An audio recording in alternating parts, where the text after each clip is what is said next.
الحمد لله والصلاة والسلام على رسول الله صلى الله عليه وسلم. يا أيها الذين آمنوا اتقوا الله حق تقاته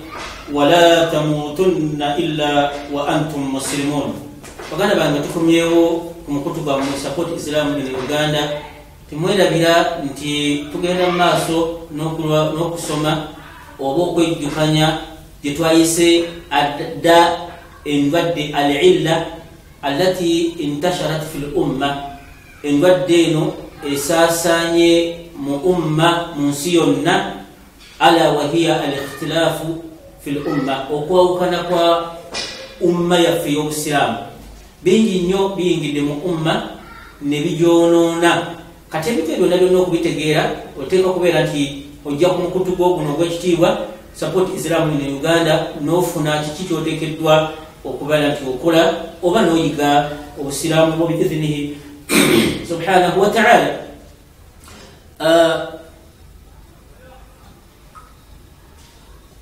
Baganda bange b'ebitiibwa, njagala mujjukire bulungi nnyo nti ffe by'ebitonde Allah byakyasinza okwagala, era okutusembyayo kaali kakodyo kanene nnyo nga tuteekwa okwewuulirira ku byasooka, kubanga baasooka tebaalina kyansi kufuna mbeera yagwawo gye balina kumanya bo bwe bagitandikangawo. Naye ffe olwaliro tulina ebyokulabirako biyitirivu, ng'olwali tuleese ebyokulabirako 5 nga tulaga nti enjawukana zaaliwo. Kati osobola okufuna butya bwe wozeewoma era beekola batya era Allah yabakola atya. Kati ekyo ngaffe umma kyatuwaliriza ng'omukutu gwamwe guno Support Islam in Uganda okubatuusaako embeera zino, omusomo guno tusobole okuba nga tuyiga, kubanga obusiraamu tebubeerawo illa bil ilm, oteekwa kubeera ng'oyiga. bw'oba toyize bakujjukiza qala jalla wa ala inna dhikra tanfa'u almu'minin, okubuulirira kugasa omukkiriza. Bw'amanyi oba ojjukizibwa, ate bw'atamanyi oba oyiga kikyoteekeddwa okukola. Naye ab'ebitiibwa njagala okolimu ekifaananyi olabe omulabe waffe atwagaza ki era tumuwonye tutya. Allah yatutegeeza dde mu bitundu bingi nnyo n'atugamba nti ya bani adam alla ta'budu ash-shaytana innahu lakum aduwwun mubin wa an i'buduni hadha siratul mustaqim wa laqad adalla minkum jibillan kathira afalam ta'qilun. Allah tugamba nange mutabani wa Adamu, owange mutabani wa Adamu tosinzanga shaytaani. Alla ta'budu waltategeeza nti jagenda ovuuname wadde nga tusobola okukola, wabula kyerategeeza n'okusinza tosinza shaytaani. Okubeera ta'atuhu fil ma'asiyatihi kwe kugigondera kintu Allah kyatayagala n'okikola nga shaytaani ekyagala. Tolaba nti Allah tayagala twawukane. Ku aya gye twasoose n'atulaga bulungi Allah ng'atugamba nti inna hadhihi ummatukum ummatan wahida wa ana rabbukum fa'budun. Tulaba tusongerako nti ekibiina kino kibiina kyammwe, kibiina kiki kiri kimu, mubeere mumu, nange Allah wammwe, nze Allah wammwe, fa'buduni, munsinze businza wabula temwawukana. Ayi tulaba nti ekulaga bulungi. Allah n'atubbirako nti mugifuule shaytaani mulabe. Naye okwawukana kw'abantu umma tekuba kwagala kwabwe, baba tebasobose kutunuulira Allah yabagamba atya ku shaytaani, kubanga shaytaani erina hiila, erina amakubo mangi nnyo geyalayira nti wallahi la agwiyannahum ajma'in, nja kubabuza. Nejja ziina taziyin, erina engeri gyewundamu ebintu n'okiraba nga gwosembayo ng'olaba ekituufu okinywezezza. Yabafa Abubakari teyaleeta oba Umar teyaleeta bujulizi, omubaka watu bwe yagamba sallallahu alayhi wasallam. Naye olaba fikiri au al-akili entegeera, ye yagitegeera bw'ati, ate Abubakari n'agitegeera bula nti la inna zakata haqqul maali, zaka kivunaanyizibwa ekigibwa mu maali. Lwaki bakireka? Nga bw'oleka eswala olaba entegeera. Ye yali agamba nti Umar yakiraba nti shahada emala, kyeyafuula nti kyekikulu. era yinabeera nga wano yateekamu okugonda kwa maanyi nnyo Abubakar n'ateekamu amaanyi lati kijja kusoboka. Era singa baali nga bakwataganye singa tikyali awa zaka singa obusiraamu buli mukubba bubbi kubanga zaka ekola omulimu munene obusiraamu okutambula ali alifadde. Idhan ikhwata al-imani omusomo gwaffe ekigendererwa kiki tukomewo tujjukire tuli bwani bandeebwe ya Adamu mama waffe Hawa ayinayo maama omulala amuleete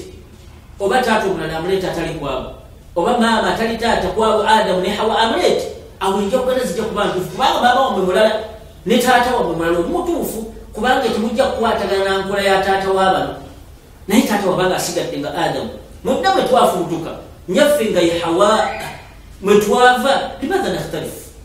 twagala ki illa dunya kubanga dunya idha tarabbat dunya fi qalbi al-insan nasiya al-akhirah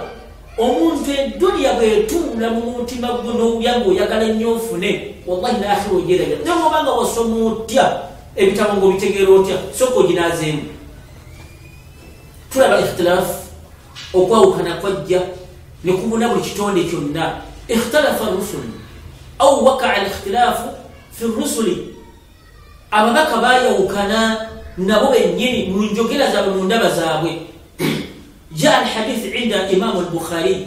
وإمام مسلم أن نبي موسى عليه الصلاة والسلام نبي الله موسى عليه الصلاة والسلام ومن كسسين كان آدم فقال يا آدم أنت أبونا وأنت آدم وجتف خيبتنا وأخرجتنا من الجنة خيبتنا وأخرجتنا من الجنة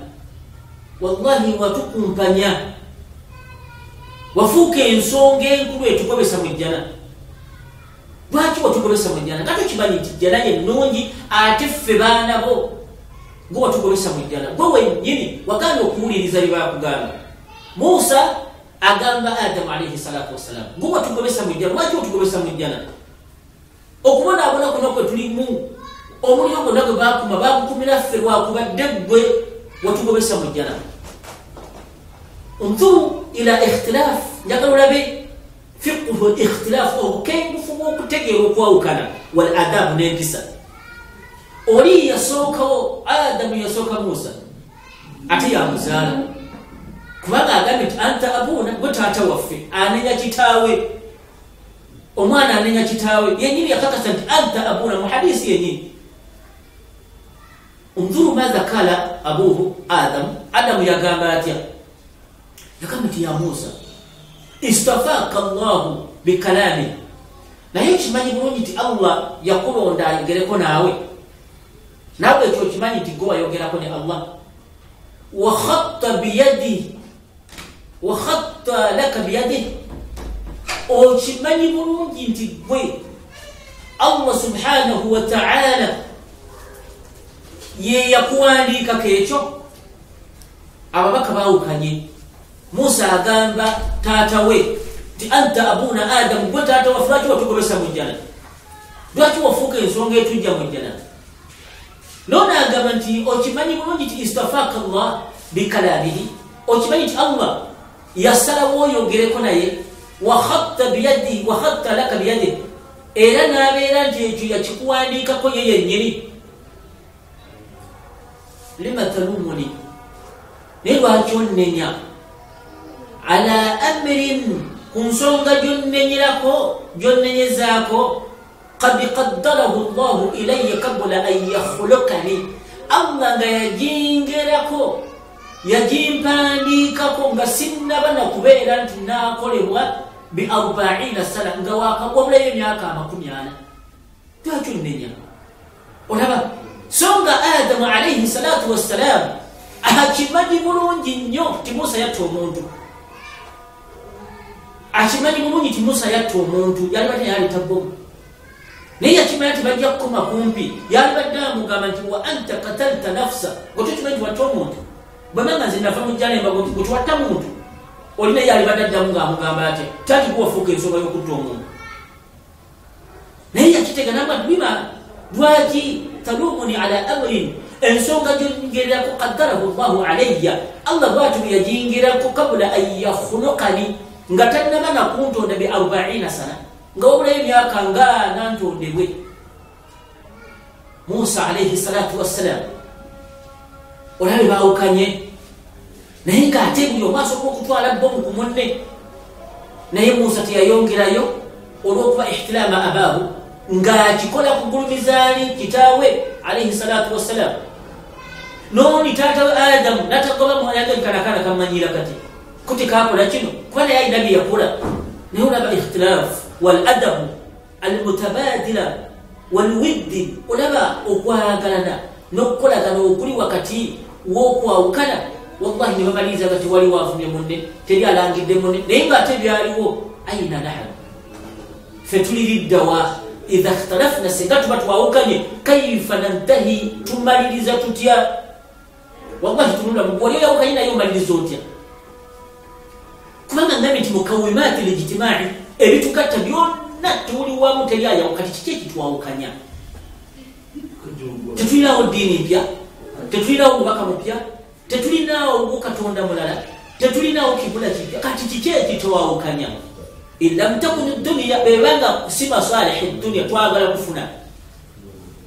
rajili nafsa we revising boweka olabe boyimiride twaga min ikhtalafa aw waqa al-ikhtilaf bayna al-malaika tulabi ababaka nabo bayawukana nabe malaika nabo bayawukana lamma qatala rajul ومسجب يملو كتا 99 نفسا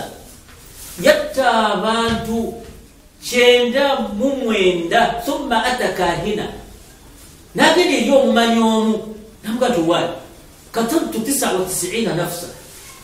هل من التوبة ninayo kusonyi wasinga banga ebyo bivude ku business ngisanyizamu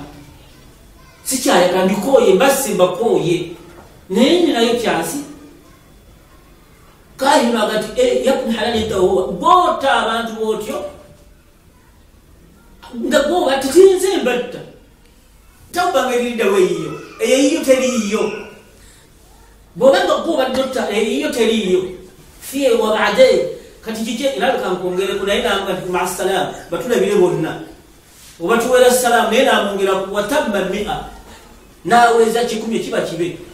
atwa tilitawo kati kije kyafa bali ngakankume kwa nayo ko batula byabeyi wa hakada ikhwata al-iman thumma abaya agenda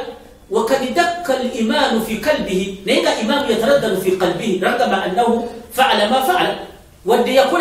نيجا إيمان يكون كوني إن الله يهدي من يشاء الله يرون يبوابا يقد ويضل من يشاء أعطينا عليك بوابا يقد ثم أتى الثانية قلنا جيني اليوم من يوم الكاهن الثاني اليوم من يوم بنمبر 1 قتلت 100 نفسا أما تشكون الحمد لله بما تريد أن نبدأ هل من التوبة نهيب بقى نعمتي أتوب معنى التوبة الأوبة والإنابة نينو كده الله نعم نقول من أين أنا كاتيبه بمازه نقول يا تتشيلنا بزيبونا تاني بكي سينغ التوبة يمبك التوبة جولا إنسان نبينا يا عبادي الذين أسرفوا على أنفسهم لا تقنطوا من رحمة الله إن الله يغفر الذنوب جميعا إنه هو الغفور الرحيم انظروا كلمته هو غفور رحيم يدل الضمير إنه نازك التوامو ليفيد التوكيد الأمر تنسونغا جسوغولي ندل إنه هو غفور رحيم جوكو قصوني ولا لأن الأول أنه يسوك كاهن ومن يسوك عظم الذنب ونسي غافل الذنب يعلم الذنب قال يدن يوم نتمنى نتسوك بقول ميزاني أسوي الذنب أما الثاني يوم وكبير صغر الذنب إسلامي في أنت ولا نغانسونغا وقبل غافل الذنب نغانت والله تمري تينا بيتاو بقول لزمونتو إنه هو غفور رحيم أقصني الله أقصني وتيه فما سبيل كتين كولتي فقال له نام قام أن تترك مكان المعصية فوال وبدتلا بان تشتون إلى مكان التوبة ogende wenenye ekifukiri ekyokwenenyeza gyolowangaalira weerabira amazani فبينما هو في الطريق سجع قال الحمد لله توبة جيري فبينما هو في الطريق وما تامل أرمكم تخيروا معي حكينا كل التوبة فسبقته منيته أي موته أو يفير سبحان الله الله أفد لم يصل تتوس الشرط كتوك يأكل التوبة لم يتب ولكن الإيمان ذاك في قلب قال النبي صلى الله عليه وسلم إنما الأعمال بالنية النية يتردد أوكوز توكوز النية إمازوك لمولان جاغينا كل التوبة تياتوك مجفو شرط تياتوك للا فمات فتخاصمت الملائكة الرحمة وملائكة العذاب ملائكة زواني كريبين يبنون زكوا تغنيه والله وفق عفود ليتا إلا جاء تلي وعطولا بعد رسول لا مسجي أمازن بكل التوبة لا تتنولي الشرط بامقام يغينا توسي وليك من متلبيه ونجابة دا توسي انظروا إلى رحمة الله جل وعلا على عباده نيمو مسجي أيتا توسي فقرب مكان التوبة ناري تيكفو ايشوك كل التوبة كأنه وصل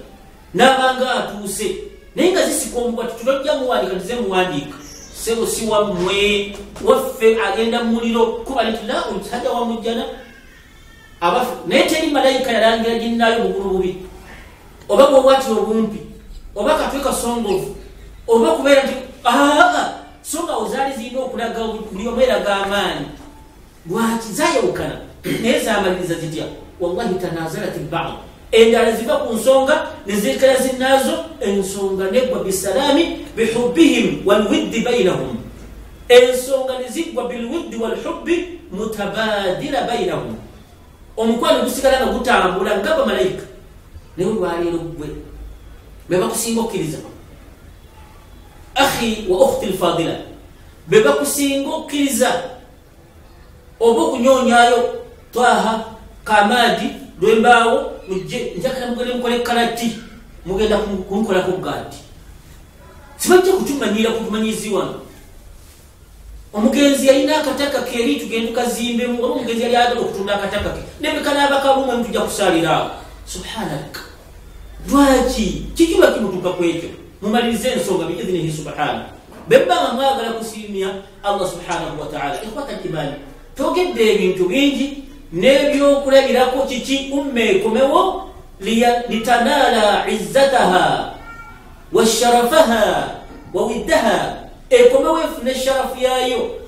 efune ekifo kyayo ekyawaggulu n'okwagala n'okwawamu Allah kwayagala kuntum khayra umma ukhrijat linnas ta'muruna bil ma'ruf wa tanhauna 'anil munkar wa tu'minuna billah qala jalla wa 'ala وكذلك جعلناكم أمة وسطا لتكونوا شهداء على الناس ويكون الرسول عليكم شهيدا تقدر الإيمان ثم لذا omusolo gwaffe guno nga betugenda maaso nga mutuufu ebitiibwa